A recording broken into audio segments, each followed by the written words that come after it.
Ny mety tetry ny andro eny Andramasina ny alarobia 20 oktobra 2024 amin'ny 9 ora maraina hatramin'ny alakamisy 20 oktobra 2024 amin'ny 9 ora maraina.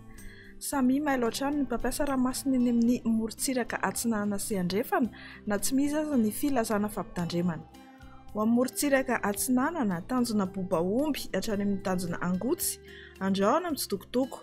Ho avy Atsinanana na atsimo Atsinanana andrivotra Kaosivy hatramin'ny 20 km isan'ora, adimy mpanonja ny ranomasina ary ny avy ny onja latsaky ny 1,2 metatra.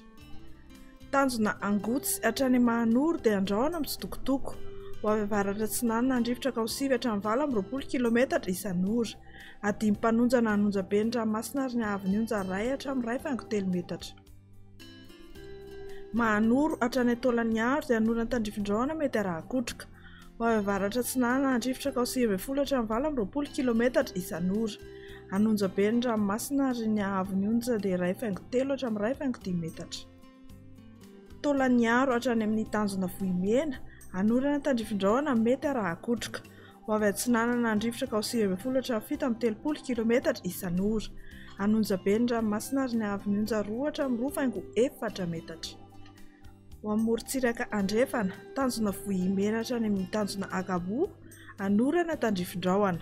Ho avy avaratra Andrefana amin'ny ankapobeny andrivotra Kaosivy hatramin'ny 20 km isan'ora, adimy mpanonja na hanonja be ny ranomasina ary ny avy ny onja 1 hatramin'ny 2 metatra.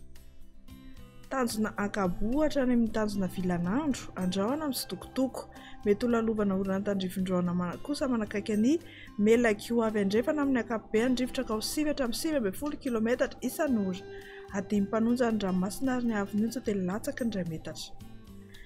Tanjona Vilanandro hatrany Analalava isorana tandrifin-drahona vitsy.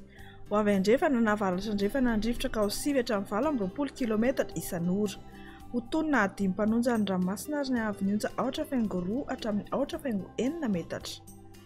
Analalava hatrany amin'ny tanjona Bobaomby, ho maina ny andro amin'ny ankapobeny. Ho avy atsimo Atsinanana manakaiky ny tanjona Bobaomby ka ho 20 hatramin'ny 17 km isan'ora, iovaova kosa ny ankafa Kaosivy hatramin'ny 20 km isan'ora, hatratra 20 km isan'ora indraindray. Ho tonina adimy mpanonja ny ranomasina ary ny avy ny onja 4,3 hatramin'ny 1 metatra.